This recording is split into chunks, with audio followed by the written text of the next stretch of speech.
So Leah, you mentioned a couple of times about webinars and going live and like doing different activities with the community.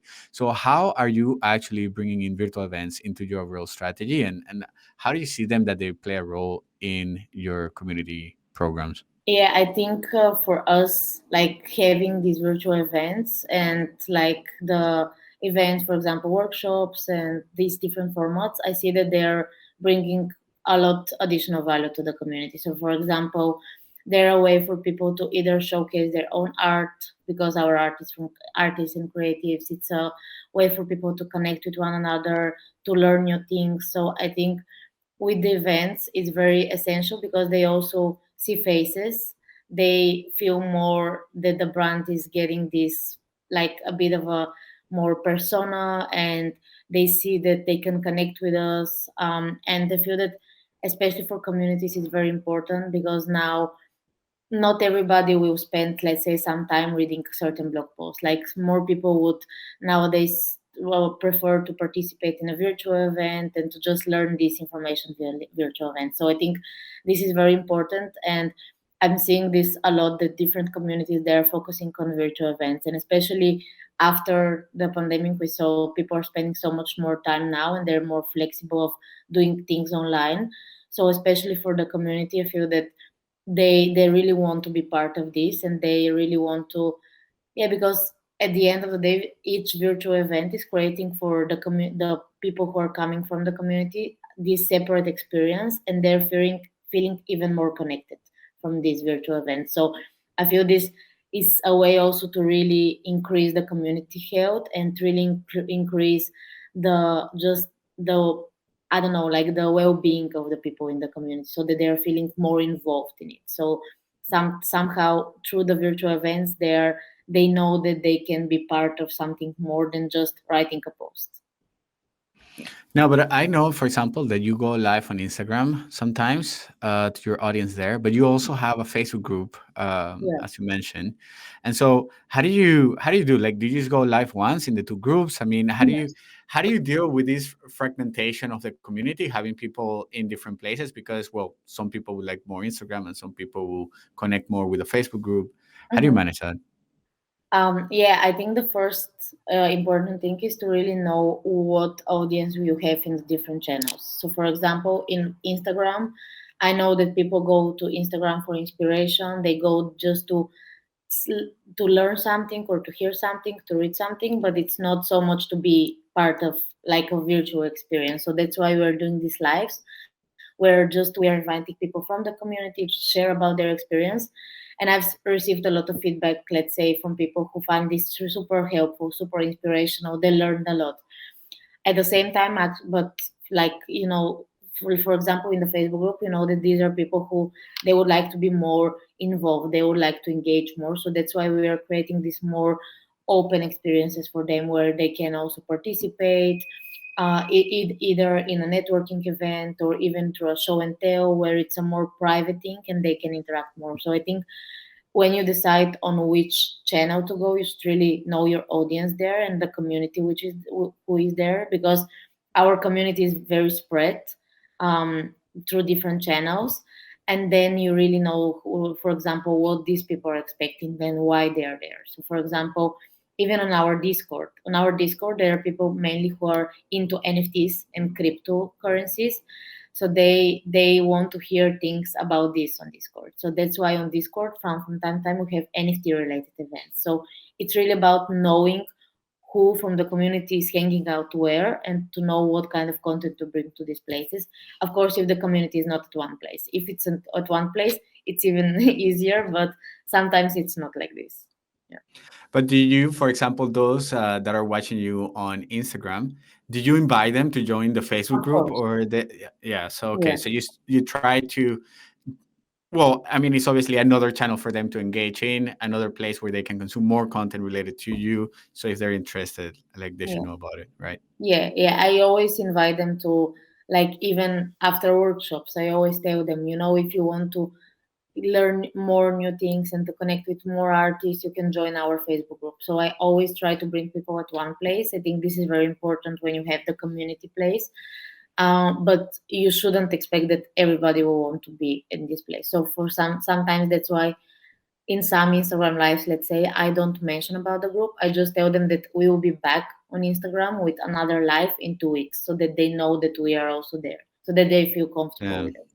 Yeah, Yeah, because it's not that either you engage or not. It's it's on what level do you yeah, engage in, right? Like I yeah, could do nothing or I could be super engaged, but it's like, there's a spectrum, and so I can maybe just engage in one platform or maybe I engage in several, right?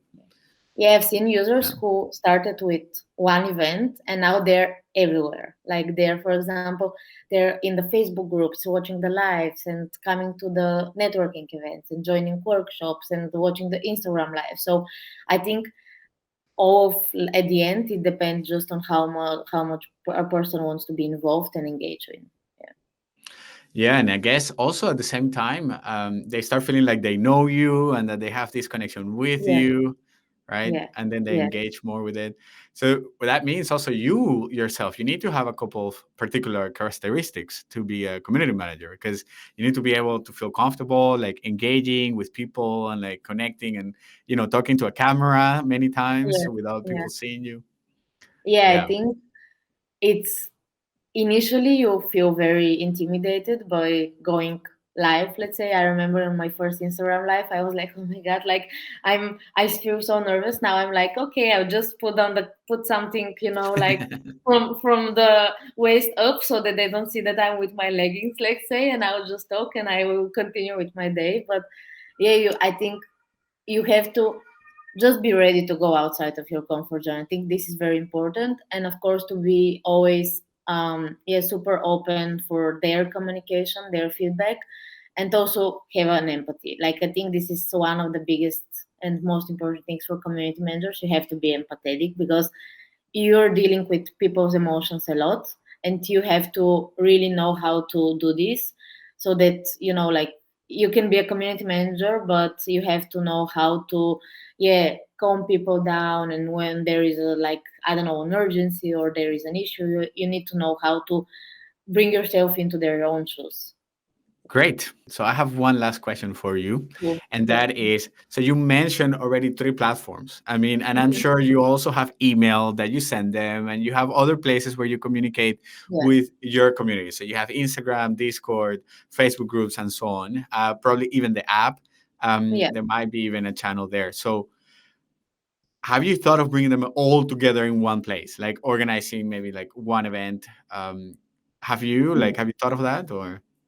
Yeah, we really feel that, especially when the community is spread on so many different channels. I think that, for example, doing something like a community summit is very important because with this you bring them all at one place, and they maybe more some of them who are on Instagram, they don't know about Facebook and Discord, and that's why they're not there. But when we bring them all in the one place for, let's say, 2 days experience, they build this super strong connection to the community, and then they can be more open to come to new places. And I feel just also with the virtual events, having this common experience is something that builds the community. So it's always important to, yeah, remember that you can bring content, you can do, like, I don't know, different lives, but you have to bring them through the same experience so that they can relate to one another more. And I feel this is something which, for example, that's why I really wanted to also put effort into the Facebook group, let's say, because I wanted for them to have the place to connect with one another. And I feel that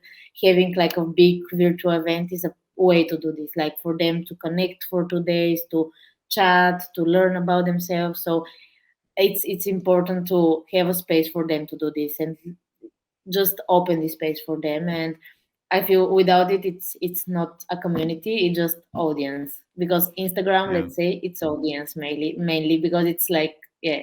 And you have to really, this is the very, very key factor in the community, place for them to connect with themselves.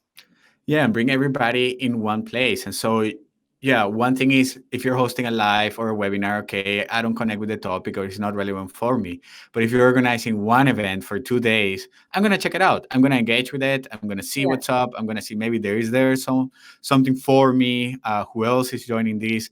And so obviously curiosity peaks, and then finally I get to talk to the people from Discord because yeah, like if I'm not interested in NFTs, but then I get to learn about it at your event and then maybe join that community as well. So it definitely adds another layer. Great. Thank you so Yeah. much. I really Thank you. appreciate it.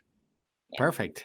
And for you who is watching right now, if you would like to get more interviews, more videos, and content like this, make sure to subscribe, hit the notification bell so that you get our new videos. And if you're thinking, if you're a community manager or a SaaS tech founder, and you're thinking of launching a virtual event, but you're not sure where to get started, you're overwhelmed, you don't know how to put it all together, then feel free to book a strategy call with us because we at BScene have launched a program that will take you by the hand, helping you plan, prepare, and produce a virtual event within our program. So go ahead and check it out. Just go to bscenelife.com/book.